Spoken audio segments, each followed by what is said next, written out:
There is a crisis and it's growing.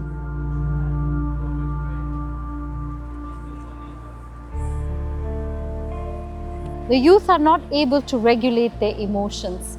They don't understand how to come out of depression, how to come out of anxiety, how to come out of suicide if they are facing that. And it's not only that, when you identify an emotion as anxious and you identify emotion as depression, you identify emotion as suicide, who do you go and tell that to?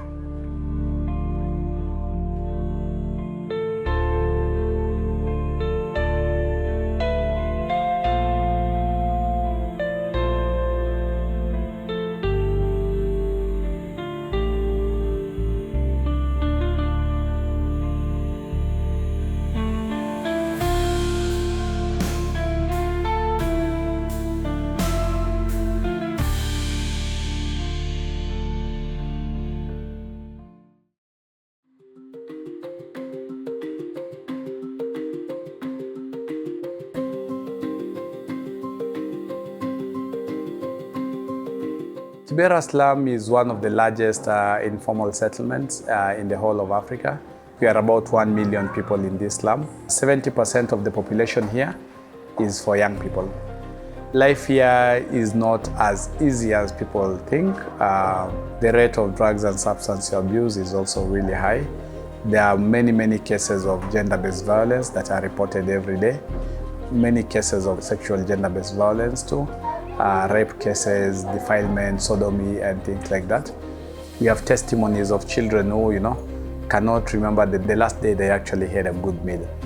Young people feel that nobody cares about them.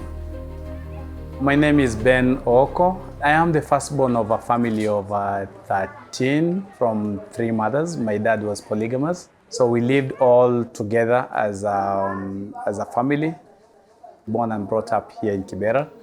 And I enjoyed life as usual. We were very happy as children because there are so many spaces to play. No possibility of comparing any other better opportunity. My dad never bought me a toy, but we made our own toys, from mud, from tin, from plastics. I started realizing the difference when I went to high school, because that is the time then I went out of Kibera and started seeing other opportunities that I would have really wanted that we had here when I was a child. Something like a seat toilet. I used it, I think, for the first time when I was either 13 or 14. I'd never known that as a privilege. We were used to the latrine that was a pit latrine. And for me, that was actually the best of what we had. I didn't even imagine there was shower where, you could actually use to take bath. Some of these things you actually saw on TV, but they were just illusions for us. They were never a reality. Then you started admiring I wish we had something like this.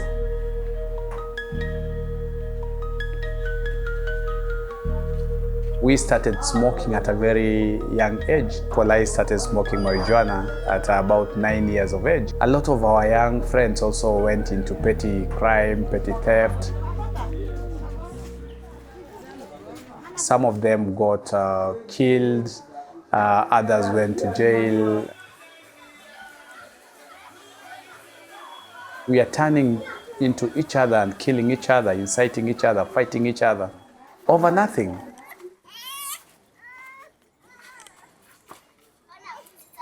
I am growing in a society where mental health is actually a big challenge, where there's no longer happiness. You only see happiness from the children. But then when a child sleeps hungry, you do not see that same happiness. So more young people today are depressed. More people in the society today face quite a lot of challenges.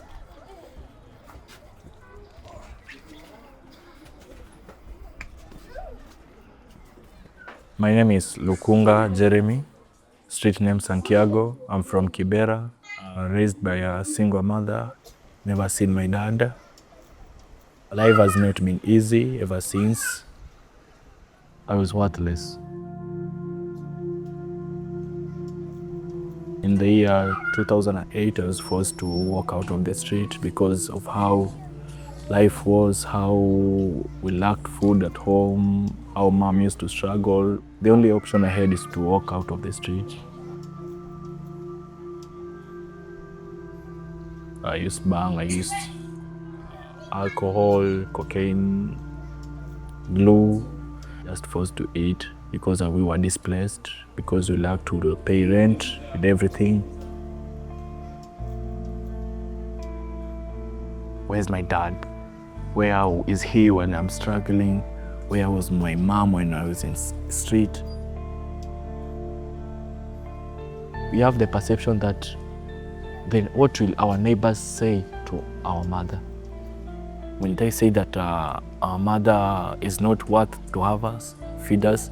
So you sit with the problem eats you to a point that whenever it comes to explode that you had a problem, it's already too late.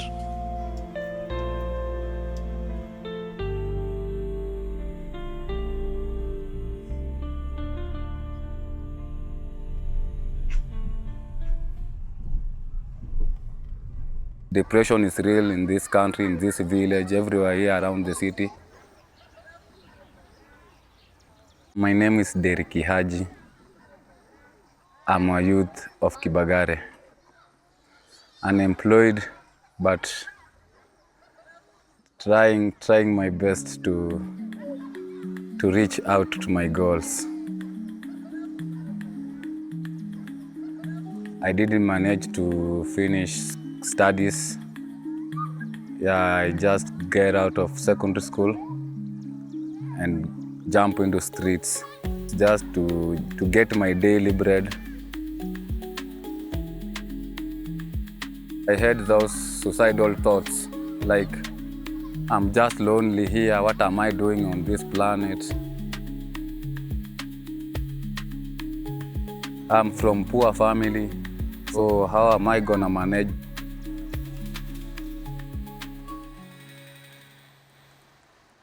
I'm Shalvin Ogutu.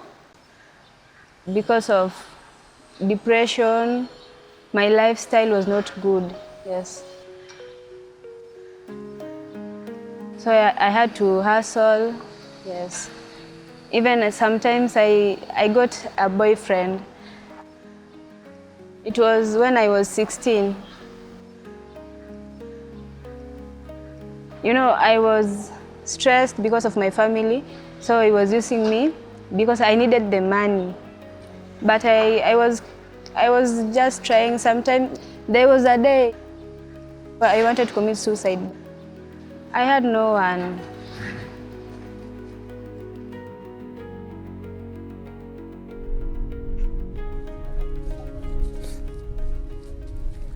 Most houses are built from mud, and some they build of mud, then they put some cement on top. At least they decorate it, at least it looks nice. It's one of the cheapest houses we have, because you find that you can rent per month 1,500 Kenyan shillings.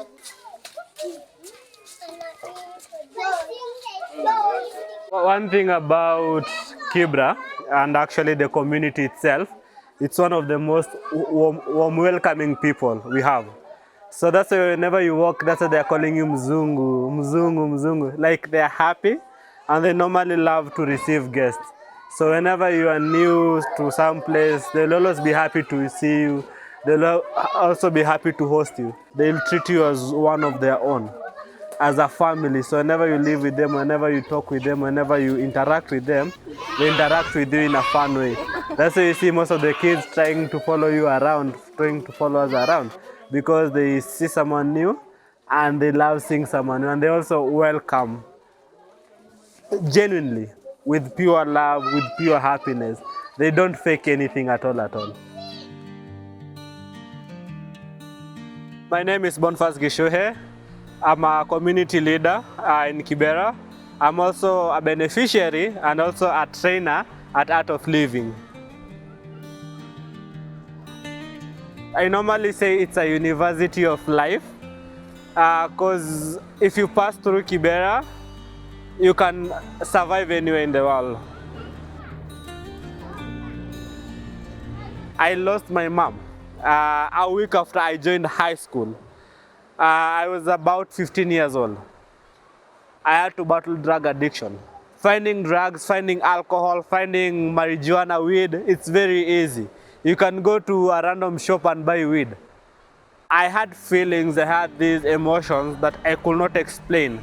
I could not talk to someone to explain it to me what I was feeling. I remember by that time, I got a house, but I lost the house.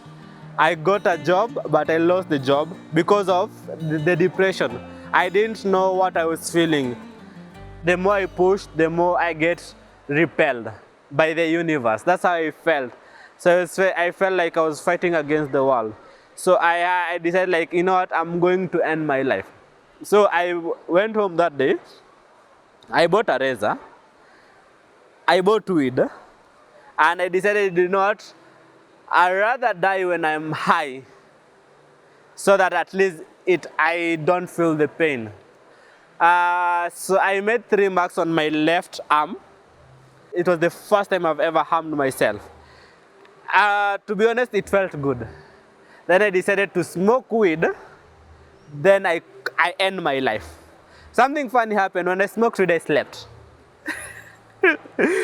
But when I woke up, I made a decision.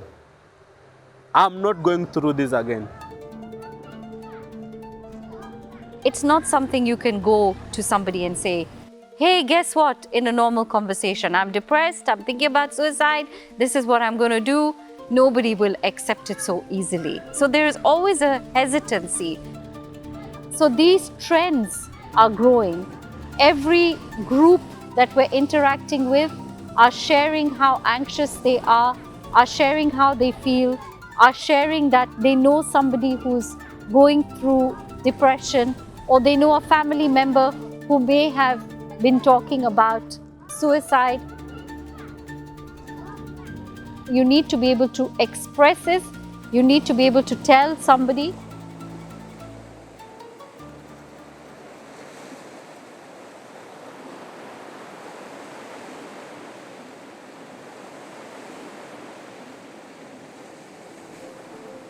These are young people who wallow in victim mentality. They believe everybody is poisonous to them.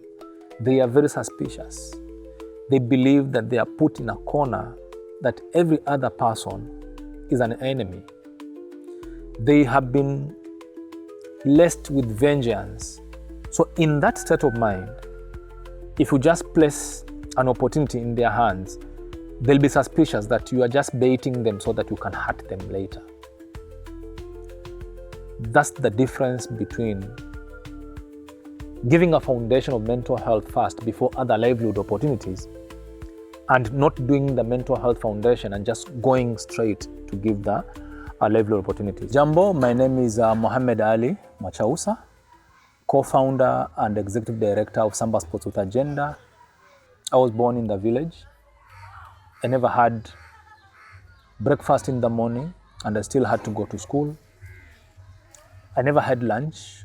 I used to scavenge or hunt and gather during lunch break just to survive. So to say the least, my survival, my life depended on Samaritans, depended on kindness by people, depended on the community. Long story cut short, someone far away from our family, far away from our tribe, far away from our skin color, came around and said, I'll support your education. I joined the world of NGOs, and with that, as little as it looks now, I found opportunities to support small groups of people, including youth groups, women groups, training them on how to move ahead, like the Art of Living. Come to work with us. While most of our young people languish in vengeance, victim mentality, mental health issues, stress, trauma, and depression. The Art of Living was offering a platform that these young people would walk through and sanitize their thinking and germinate more hope, germinate faith in their capabilities, and open to opportunities and networks in their lives. This is what the Art of Living has done. It's not a one size fits all, but definitely everybody breathes. Who looks at a breathing technique as a way to deal with stress? Almost nobody. I breathe every day. What can breathing do to change my life? My name is Namrata Shah, known as Nimo. I am an Art of Living trainer and I conduct programs all over Kenya for the youth, and my passion is youth development in Kenya.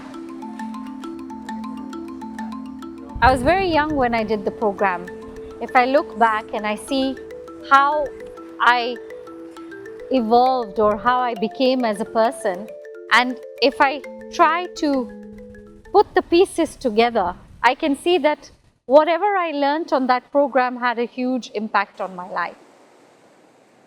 And I understood how a simple thing like breathing could help to change the way I thought about things. You know, when you come to a place like Kenya, you'll always have a big divide. Running water is communal, toilets are communal, living is communal. So this is what we're doing on the program. We're enabling, giving confidence, building resilience, giving the youth a chance to solve their problems, to find solutions for themselves. And that brings so much empowerment, so much self-confidence, that even if 2 tasks are completed, they've made progress. And that has a domino effect. So as they practice the breathing every day themselves at home, because we teach them how to do that, they're able to see the benefits, helping individuals understand who they are, where they come from. The breathing techniques, the meditation, it brings a lot of calmness that is unimaginable. It brings another level of liveliness. You see our young people through these programs. After 1 or 2 days of engagement, out of 5 days, they babble. All of a sudden, they find their footing. All of a sudden, they are confident. All of a sudden, they are expressive. They are able to talk about their journey. They are able to speak about their pains. If we are done, let us get ready for first round for pranayama. My name is Wasia Ali. I live at Kombani, and I am a volunteer in Art of Living.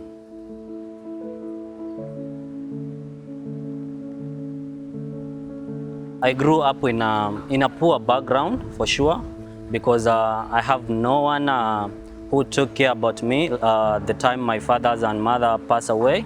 I was end up in a street, becoming a street boy, whereby I was using a machete to snap some phones, some money, so that I can get a living.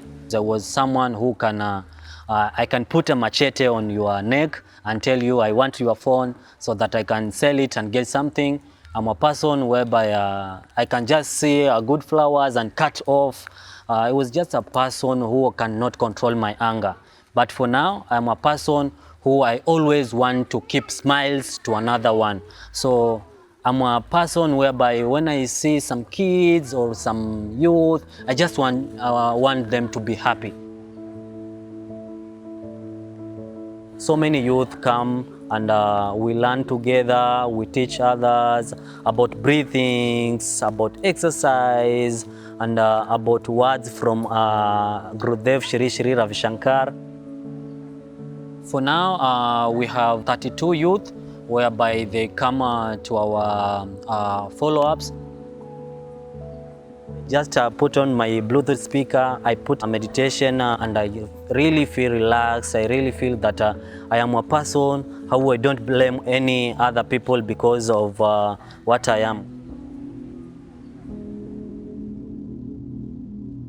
My name is Binti Ali. I'm a student. I used to hate my dad because he left me for other children. After having this program, it has changed my psychologically. There is no need for me to hate him. And also, it has taught me how to make my own businesses.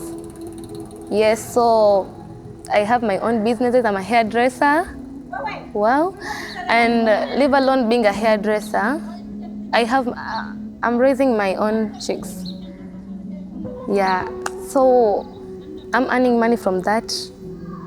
I can have money for buying my basic needs. After coming here, I got another family, another caring family. You may be giving them material things like food and home and everything, but they are still searching for that inner happiness.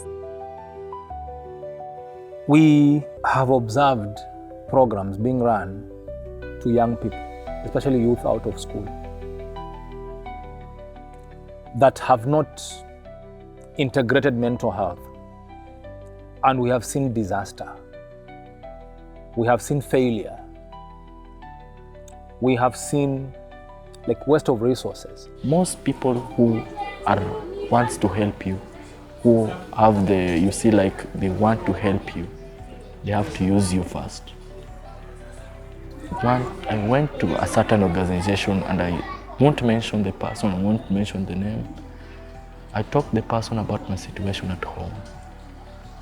It was so bad for me because the person was coming, taking videos of me, talking of how bad my life is, sending to I don't know well-wishers or any other person for his own benefits. When the donation comes, the person calls you, you sign that you have seen the donation. By the end of the day, you go back home, continue with what you're going through, but he's using you. Some sodomize boys in the name of helping. Some go on raping, doing bad things in private, but in public they satisfy their name. I'm not feeling the same way because already I have benefits, some of the benefits I'm seeing. So at first I was very doubtful. Yeah, I'm sorry to say this. But as time went by, I have my full trust in the Art of Heal, all of their programs. Every time we start with the mental health piece, it's like cleansing their minds. And all of a sudden they come up and be very hopeful, and they jump at every other opportunity that you give them. That's why I feel this project is so important.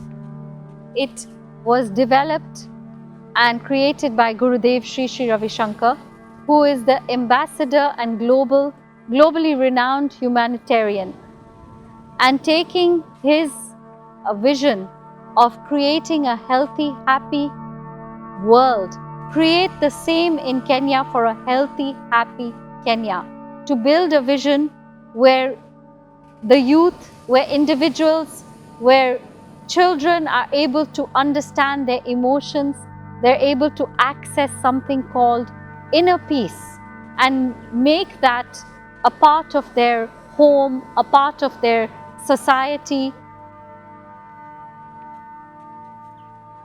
They had received modules on business development, on writing proposals, on how to build a business, whether it's self-employment, whether it's going out to be employed. We addressed all of that.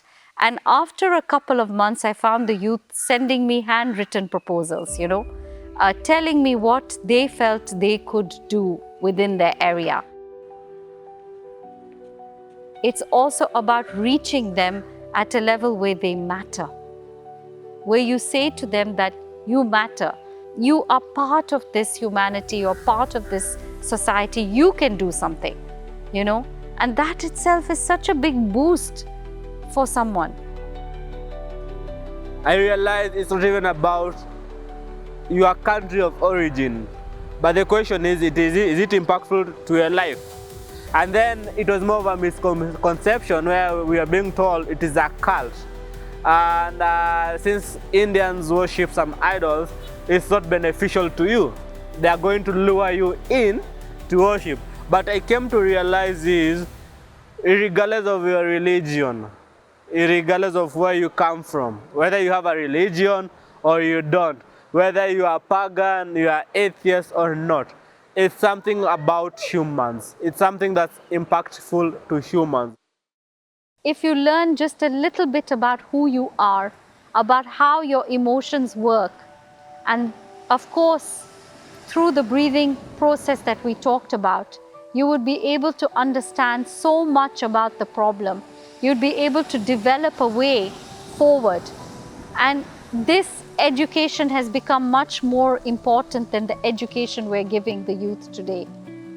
Because through that, you would be able to get to the root of the problem, and you'd be able to understand better how to be successful, how to be useful, how to make a difference in your society. My community is my responsibility. I'm the one responsible for my community. If my community is dirty, that means I'm dirty. We have to keep our community safe. So I think my big goal to make sure that my community first is safe, is clean, and my community is whereby everyone wants to visit so that they can get something from our community. If it could be all of us in the country we have done the program, it could be nice. If it could all the community, people will live at a better place. I started understanding how to be a leader, how a leader should be. So I started gaining the knowledge that we were given and slowly breathing my way out.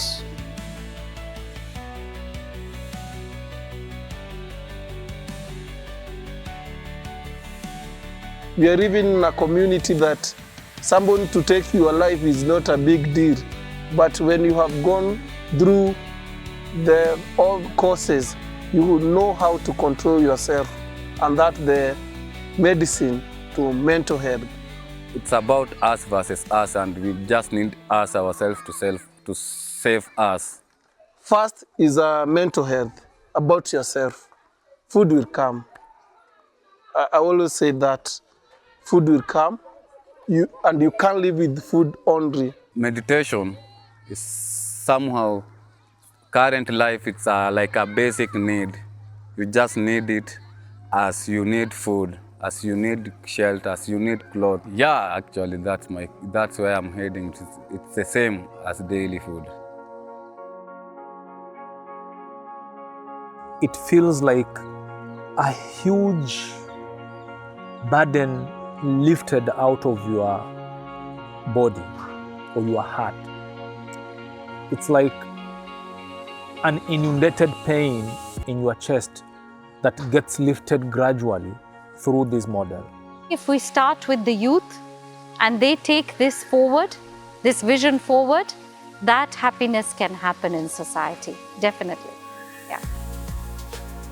Happiness is not about money, about food, but happiness starts with you, with your heart. The moment you will relax, the moment you will know yourself, that is the beginning of your happiness. The real happiness is whereby you put a smile on another one's face. I'm really happy, not just happy. I'm really happy, and I say myself I'll be always happy. I'm very happy. My biggest dream is to succeed in my goals. My goal is being a teacher. My dream is one day to get out of slums and to go and live that lavish life. But at the same time, I want to show the hood, the villagers, the fellow youth that even here, you can make it here. My life was made better by the program and Gurudev's quotes. My biggest dream, number one, is always to take my mom out of this life. Have a rehabilitation center. The things that was stressing me, depression, I overcame them. Just doing my career and not letting my past life come back again, yes. I just dream of being a businesswoman, a big businesswoman, yes, and have a good life with my family. My biggest dream is to transform the community, especially the upcoming generation, and we live in a free mental health situation where we have no depression, we have no any mental illness at all. We can achieve anything we want in this country. From zero drug addiction to zero teen pregnancies to anything, to either crime or what, we are going to solve that once people start having peace of mind.